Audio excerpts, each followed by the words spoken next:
But all right, cool. Let's go ahead and jump into nerd news. Adnan, my friend, go ahead and take away this first piece. Pretty exciting stuff. Interesting stuff. Interesting. Well, this goes into a lot of what I've said before, but anyway. So, Silent Hills is cancelled, but project leads Hideo Kojima and Guillermo del Toro still intend to work together on a new project. So, in an interview with IGN, del Toro said, and I quote, "I love working with Kojima-san. We are still in touch. We are still friends and working into doing something together, but that's not going to be Silent Hills." End quote. So Del Toro also detailed a bit about what Silent Hills, though still very early in development process, could have been. So it said, and I quote, "We were planning early stages, and it's a shame it's not going to happen. We were talking about really pushing the boundaries of the new consoles and making the game really mess with your head. One of the great moments in Metal Gear Solid was Psycho Mantis. The idea that a game could actually interact with you and stuff like that." And basically that's what he said. Oh god, that just kills me a little bit on the inside. Saying that, a lot of the game was going to be things like Psycho Mantis. It was a dream team. It was it really was like one of the most. When I remember seeing that PT teaser end, and you see Hideo Kojima's name flash, and you'll see Guillermo del Toro. I was like, oh my god, it's like icon meets icon, legend meets legend. No, I think this goes back to what I've said, since the beginning, so that the fact that you could have literally stripped Silent Hills' name from that PT teaser and it would have been its own game. Yeah. Because there's no continuity really in Silent Hills, and it just felt like a unique kind of property. Right. Granted that they can't use that now because it is under Konami's license. But you know what, I'm still happy to hear that there's something between these two. I hope it's still in the horror genre. I hope it's not like a flip-flop and maybe Del Toro ends up making a movie or something. And because remember, they said new project. They didn't say what it was. I'm hoping it's a video game, and I'm hoping I hope it's exactly what you said, dude. Because you were telling me if they really just strip away, like you said, Silent Hill and just the whole anything related to Silent Hill from the project, they could do that. Obviously, the only problem would be funding, the project, and I think that's where maybe something like Kickstarter could come in, or maybe them going to Sony or someone else, because that is just too good of an idea. Man, that hurts. That hurts. Seeing this and him saying about that, but that's exciting though. It's cool that they still are enthusiastic about working with each other, and I'd be very curious to see what they come up with in the future. Yeah, let's just hope the next project's not cancelled. Del Toro's own game. I know, that poor man. What is it, 3 games in a row that he's tried to work on or something? They've all gotten cancelled? They've all been hitting the fucking shelf. No, there's a lot of potential between these two. I really, really... As much as I'm excited to play Phantom Pain, I'm so fucking excited to see what Kojima does next. Mm-hmm. Because, it is really, going to be the breath of fresh air. And I feel not in the fact that Metal Gear is bad in any kind of way, because it's always a fresher breath of air in the way that it's kind of told and the way it's, it evolves. But, just seeing, the new project that he's going to do and, the stuff, I really do hope he turns to horror. Because that's the first genre that I was kind of, imagine Kojima kind of testing with. Because it goes back to, as he said in the kind of interview with Psycho Mantis, Kojima just likes to mess with people intentionally. He does it just for the sake of it. Mm-hmm. He's done it since MGS1, dating back to, 'cause, that's his kind of thing though. He really psychologically he gets what it is to really kind of rattle someone. Mm-hmm. So I think it's a great team up, especially with Del Toro. I think the Del Toro's he's got a very good distinctive take on his movies, and I do love his movies. I love a lot of them. I think Blade 2 is one of his best. It's a dream team. What is it? I'm looking through some of these comments in the article that we got this news from, and someone's they should just call the game Quiet Mountains. Quiet Mountains. Hill Silent, starring Reedus Norman. It works. It's his brother, it's his cousin. You just see the Konami exec, you're thinking, that looks different from our game. Don't worry. Dude, I actually was thinking about this the other day when I read this news. So, Konami is trying to sweep PT under the rug. It's not downloadable anymore off the PlayStation Store, and they're, stripping away. You can't even share play it anymore. It's pretty much if you have it, you have it. but it's like dead, you know. And if you delete it, you can't even re-download it. But what I wanted to ask you was, do you remember how like Kojima revealed that Lisa, like the PT ghoul, is one of those like inflatable character things in Phantom Pain? Do you think they deleted her from Phantom Pain? Yeah. I was thinking about that. Yeah. From what I know, a lot of the preview events that the press went to were told by Konami that that's not the finished product. Oh, I see. The game, I think, is going to be very much different from what we've seen in different things. I think the ghoul, Elisa, will be gone. Right. They'll still have Big Boss, obviously, and stuff like that. Well, it'd be quite interesting if he just disappears. And the lead is like Solid Snake. It's like, oh, wait, what? What have I been seeing for the last 7 years? It's kind of like, I mean, I've recently read like interviews with like, well, people saying that it was a wage issue that led between Kojima and Konami to like break apart. And that kind of like that drama and, you know, like fighting is just over me now. I don't really care. I just want to get Phantom Pain to get out, play it. Interesting enough, I'd like to see if Yoji Shinkawa will be designing this new game. Yeah, that'd be... Like, he wasn't fired, as far as we know. Like, he, you know, he's still doing his thing. But yeah, that'd be curious, you know. I think he'll walk the walk with Kojima. I think so. I mean, they've been, like, together for ages, you know? Still makes me laugh, the Kojima, Yoji Shinkawa memes. It's like, Mr. Kojima told me to do this. I thought he wasn't being serious, but then I realised he was. It's just like he's got a really frowny face on. No, but really great news, like really kind of reassuring news. Like, I think like PT has kind of like elevated itself into mythology level almost now. I think like Kojima could easily put a resume for like being one of the most like intricate and detailed games. I think like last year we talked about it as well. I put it as second for my game of the year. I think South Park was kind of the game of the year for me, but it would have easily have taken game of the year for me as well. PT, I thought it was like for horror. It just starts hitting the nails on the head and like every kind of element. But yeah, definitely definitely want to stick with horror. Not go like, you know, down like a different route. I think the horror thing could be great for them, especially if Project Morpheus is involved as well. I'd love to see them mess with VR. Yeah, just something. Nothing stealth. No more sneaking around. Just do something else, you know? I think stealth will be a part of it. You think so? I think he's always enjoyed that part. That's Kojima. It's trademark Kojima. I just think like, but the thing is, that's the evolution of stealth. That's always been what Metal Gear's biggest strength has been.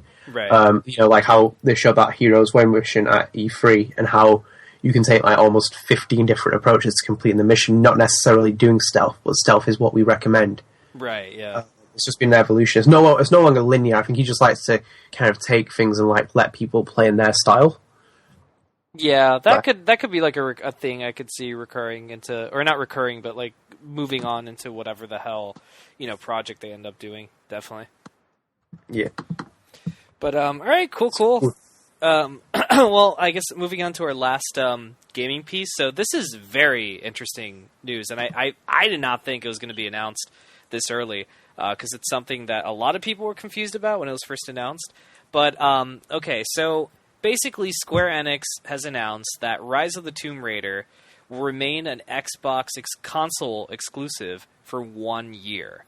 And they simultaneously announced that the PC and PlayStation 4 versions of Rise of the Tomb Raider will be released in 2016.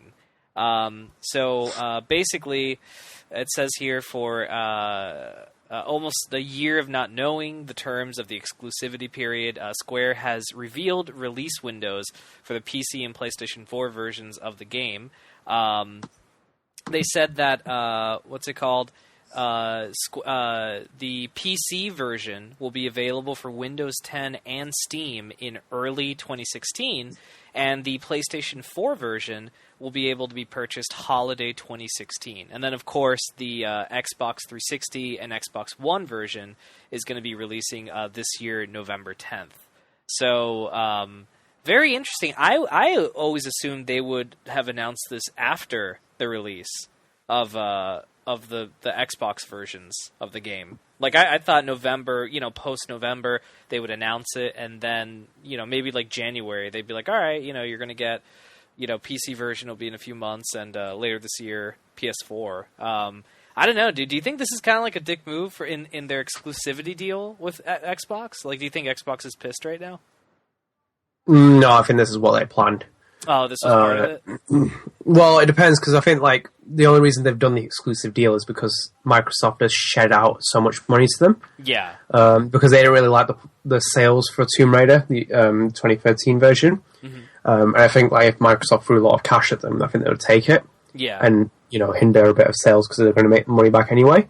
Almost like a guaranteed kind of return. This is not kind of great news in terms of sales on PS4 because a year almost after release, like, you can't really charge full retail price for a game. Because I'd be raising real big eyebrows if they were charging full price for a PS4 version of Rise of the Tomb Raider. Right. Could be like, why don't I just go and buy the Xbox version for like $10?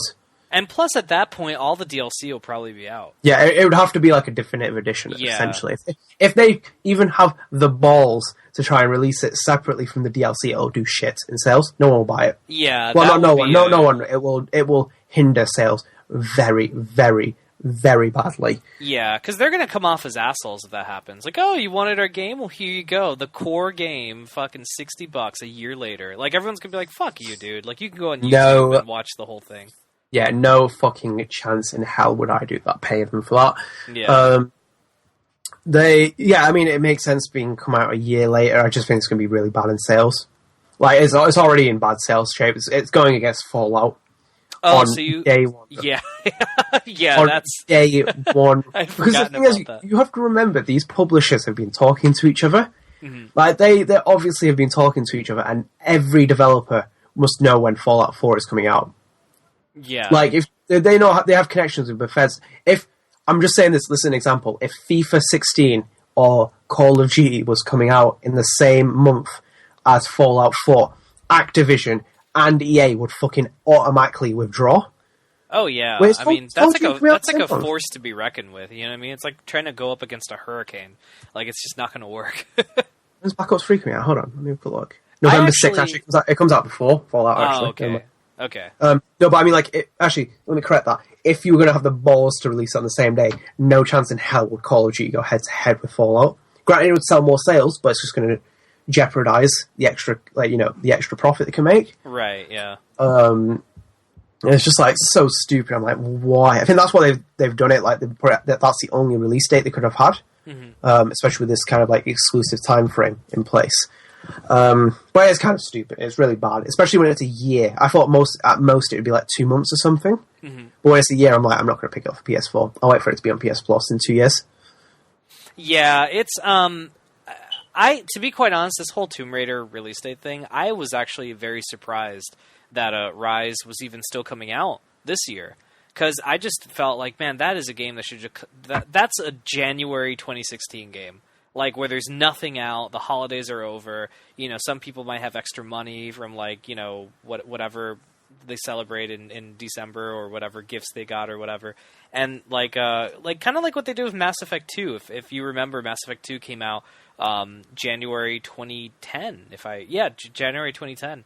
And nothing was out at that time. So Mass Effect sold fucking great. Like, I always thought Tomb Raider should do that. Skip the holiday season and just release it then. But yeah, I really think it has to do with, like, them really wanting to have that full year of exclusiveness. So that's why I think it's coming out in November, because they know that they're going to get the PS4 version at the same time. But yeah, I mean, I'm just happy at the end of the day everyone will be able to play it.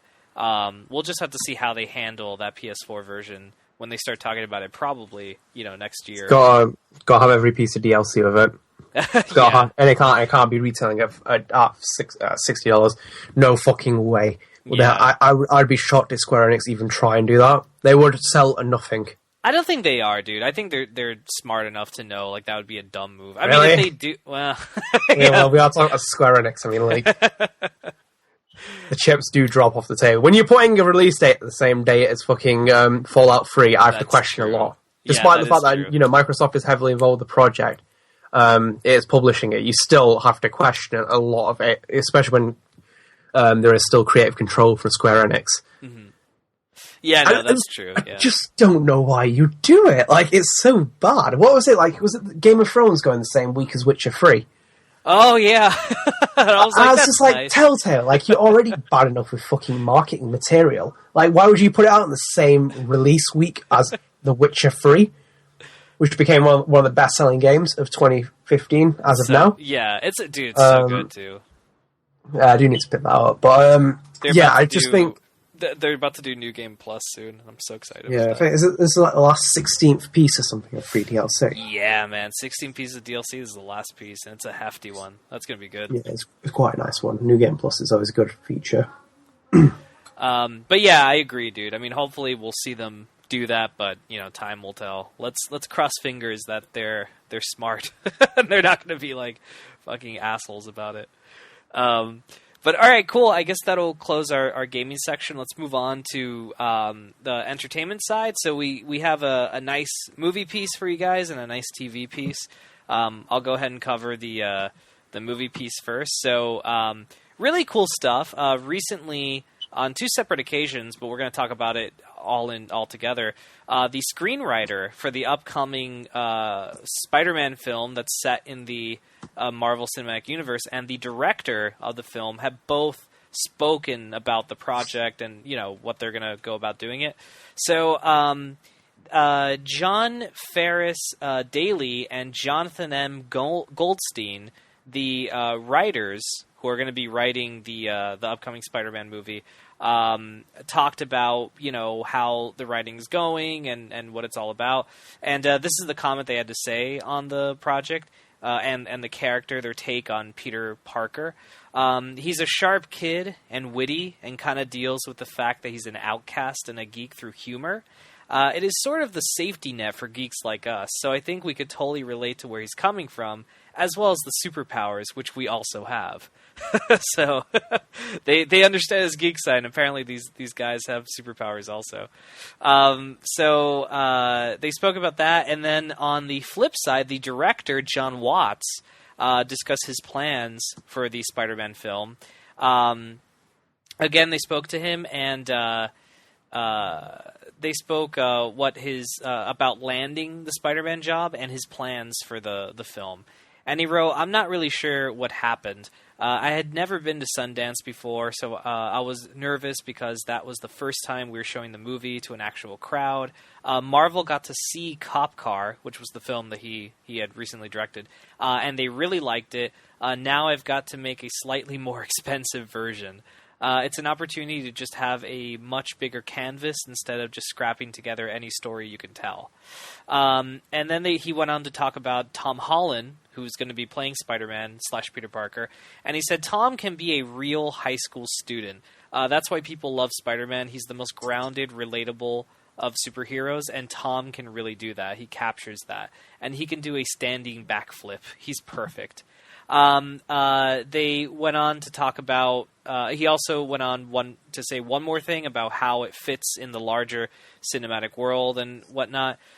He wrote, "I mean, it's a big universe, so everyone sort of works with each other to make sure that there's continuity and that it all fits together. It's really exciting, actually. We're just getting started working on the script and all that, but it's going to be a great process." And as they mentioned before, Spider-Man's first appearance, the MCU Spider-Man, is going to be in Captain America Civil War, and then after that he's going to be in the movie that will supposedly have Marissa Tomei as Aunt May. Yeah. Which is I mean, that's going to be very unique, man. I mean, Tom Holland, he looks pretty young, so I can almost buy Tomei, but that is like she's definitely the youngest Aunt May that we've ever had. But yeah, so really cool news. I really feel like a lot of positivity towards this project. I feel like you know, Kevin Feige and you know, Marvel and Disney and stuff working with Sony, they're really going to make something that's unique. And dude, I'd be very curious to see how this project like ends up, like whether it's a complete miss or whether, you know, it lands on the mark. Because if this does well, I really think this could open the door to other studios that hold the rights to something, working with the source company to try to make something that's more authentic. If this works out, like this could be one of those like Avengers type scenarios, like the Avengers came out and everyone's now trying to make their own Avengers. This could be like that movie that kind of like jumpstarts that. Yeah, I mean, it's Spider-Man. That's the big problem. Yeah. Like, the story has been told so many fucking times. I don't know what you can do to really kind of do anything else about it. No more origin story. I mean, I don't think they are. So I think gross. they're gonna. You know what I think they're gonna do, dude? It's gonna be more of like. Remember in Batman, the first one that came out with Michael Keaton, how he's already Batman, and then through flashbacks we kind of like see how he became Batman, kind of sorta. I have a feeling they're gonna do that route because if he's already gonna appear in Civil War, that means he's already became Spider-Man.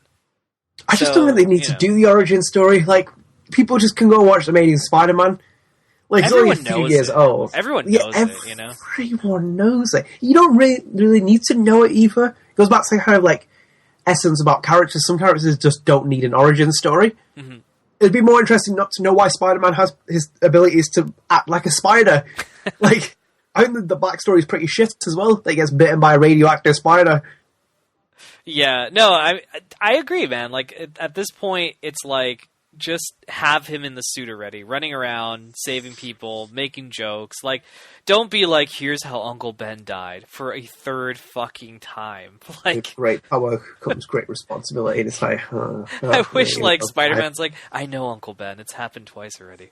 Like, all right, Peter. I hope it just cuts like credits and like the ending scene is just a tombstone, and then you hear like, and lightning strikes the tombstone. And Aunt May, Marissa Tomei, those eyes. Like somehow all the movies are set in the same universe. Like the Tobey Maguire one, Andrew Garfield. It's Bioshock even it's told us there's a lighthouse around every corner. One day you'll just be on a boat with Becca sailing, and then there's like another Becca and Chris sailing, and they're from another lighthouse. There's always what's it called, a radioactive spider somewhere out there. Yeah, our lighthouse. Wait, go there.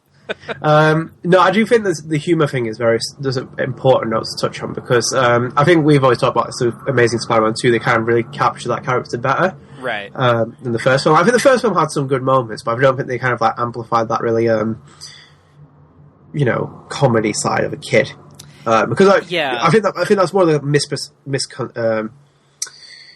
misconceptions of Spider-Man, because people tend to think like they have people like Andrew Garfield and etc. playing him, but he's meant to be a kid. Yeah, like he is very young. Yeah. Was he 19 normally? 18? Spider-Man? Yeah. It depends. It looks like... He's like 15, isn't he, in the comics at the minute? I think when he got bit, he was 16 years old, I think. So, and I think that's the route they're going, because this Tom Holland guy looks really young. He looks like he's 12. Yeah, and he's actually... And the funny part is, he's like, 19 or something? And he looks super young, so... I think they're going for the 16-year-old Spider-Man, hence why Marissa Tomei is playing Aunt May, because she's younger, and, it makes more sense, I guess. But yeah, I mean, dude, my thing with Spider-Man is this: like the Tobey Maguire series, I felt like they kind of got Peter Parker right, but Spider-Man was always like this thing that they didn't know what they were doing with him. Like, it's probably the most decent Spider-Man we've seen on screen so far. Obviously, Spider-Man 3 had a lot of issues. And like Spider-Man 2 was just like, we get it. His life sucks. Okay. Like, it was just a bit much. The Amazing Spider-Man, that series with Andrew Garfield, I felt like they nailed Spider-Man. They so nailed him, especially in part 2. Spider-Man was perfect. The suit looked great. The character was so in character. The Peter Parker character, though, he came across as more neurotic than anything else. Like, I don't know. I didn't think they got him right, the Peter Parker character. That was something I felt was really off and just didn't really make sense. And nothing towards Andrew Garfield. He did what he did, and the director directed him and all that. I'd be very curious to see what this Tom Holland guy does. It is Marvel, so I think they are going to try to make him as much of the comic book character as they can. And that is, the nerdy Peter that becomes, he uses the anonymity of being Spider-Man and wearing the mask to play out who he's always wanted to be, the confident, wisecracking, observant, intelligent hero that he is deep inside. So that is what I want to see. And I want to see him evolve. And it's great that he's starting off young, because as he gets older in real time with the MCU, we'll see him eventually become the older Peter that's like in college and, you know, works for these big companies and all that, and uses that to invent gadgets for Spider-Man. That's going to be really cool. Like, hopefully if they go that route. Yeah, I mean, it's probably the best way about going, isn't it? Yeah, hopefully if they do it right. Hopefully. Dude, so I have sworn not to touch this next piece. This is all you, my good sir. I leave this to you. Take it away, Anden. Right. So, MTV announced today the second season of Scream. Well, that's so weird. Why are you even phrasing it like that? Right. MTV today announced the second season pickup of its hit TV series Scream. With Dimension Television. So more than 21 million viewers have turned in for the debut season of Scream on air, and the series has generated 7.9 million streams across platforms. MTV Executive Vice President of Series Development and Head of Scripted Programming, Mina Lefuru, Man, said, that is a hell of a title. Holy shit. Yeah, like, why couldn't they just condense that title? Fuck me, just condense it. It would be like Executive Vice President of Series Development.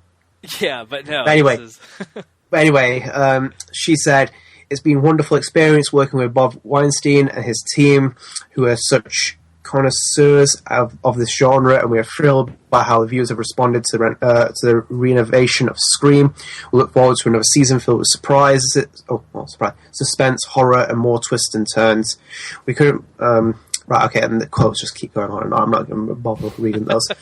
So Scream has been picked up for its second season. Oh, boy.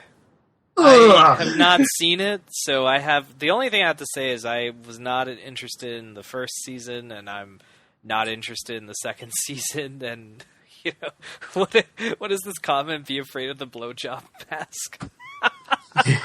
Blowjob mask. I mean, it does kind of look like he's sucking on air there. I mean, very interesting that they're going through this, especially with the negativity that I've and I mean, dude, like, you've told me some stuff about it, and you know, I've read some stuff online, and the general consensus is a lot of people don't quite like what they're doing with the franchise. I don't know if maybe the younger audiences are into it, because it kind of seemed more aimed towards like the later teens, early 20s kind of thing. You've told me you've been watching it, right? Like a couple episodes. Yeah, I've watched the first 4. Do you know what the funny part is? I just don't get why companies don't understand who Wes Craven is. They just don't get it. Like, no one can make Scream unless it's Wes Craven, because it's Wes Craven is just like, he's not involved, right? No, yeah, exactly. He's not involved, but he just understands what Scream is. Like, what Scream was for the 90s was like one of the most iconic pieces of horror films in history, like easily in history. Mm-hmm. They kind of strip it, because the entire point is that you can't do it in 2015 because it's hard. And even Wes Craven looked that difficult lesson when he made Scream 4. Like, it parodies itself too much, and it doesn't really have that kind of like cohesive story that the first one had, that iconic story. The only problem is with this one, there's no kind of like character. The entire point about horror, and one of the biggest problems people seem to face with directors and whatever, is that they don't establish a character I should care about. It's the biggest rule in horror, that the main character has to be someone you care for, mm-hmm. or you have interest in, or anything else. Like, these characters are fucking boring. I'm just there waiting for them to get picked off. So I'm like, I want these people to die. Like, they are just like really irritating me now. I like, honestly, the writing. If people want to talk about Life is Strange being atrocious in writing, go and watch fucking Scream. Like, oh my god, like, who is even script writing this? It is absolutely dreadful. Dude, there is one scene where they even mention The Last of Us. And, like, really? It is the perception of why people who work in the gaming industry hate people in Hollywood, because the way they do it is so fucking ridiculous. It's like, and yeah, we can be together, and you know, we can play The Last of Us, and you can understand why I like it. And it's like, oh, I'm like, honestly so close to like running out my room and hitting my head into a door, because like it was so bad how they were doing it. I was just No, like there really isn't many redeeming qualities. The only reason I'm honestly watching it is because I like horror films, Right? The horror genre. Like I never kind of like backtrack unless it was literally atrocious. Then I would have stopped watching it. It kind of builds itself up, but then it kind of keeps being MTV and not having like a solid story and kind of like reasons to kind of like have these storylines. It's just, it's so stupid. There's a big spoiler in the episode 4. I'm just going to spoil this anyway, so jump ahead 10 minutes if you want to. And Chris, you're never going to watch it anyway. Yeah. Basically, in episode 4, the ending, the last minute, Willa Fitzgerald's character, the main character in that, her video of her having sex the first time is uploaded to the internet. Oh, wow. And it's sent to like all these phones, and basically it's rendered. Right, basically, the guy who hacked the other girl's laptop to get the video, it opens the file, decrypts it, and everything else. And then when he's watching it, all of a sudden uploads within 20 seconds.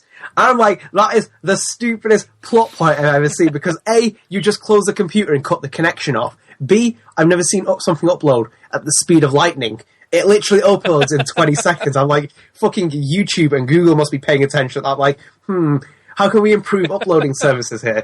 Oh, God, like, let's just watch it. It's like, this is so fucking stupid. They just, I mean, like, even Wes Craven kind of got it better in Scream 4 with, like, the social media kind of thing. And the funny part, it's like, you don't use Facebook, you use Twitter to kill someone. You're like, you're going to use Snapchat or something like, but, like, kind of that parodying itself. But, it's just, it's so bad. It really is bad. Oh, boy. Well, I'm going to say I'm probably never going to watch that show, so... Sorry, it just pisses me off because Hannibal's not being renewed and then this fucking tripe is renewed.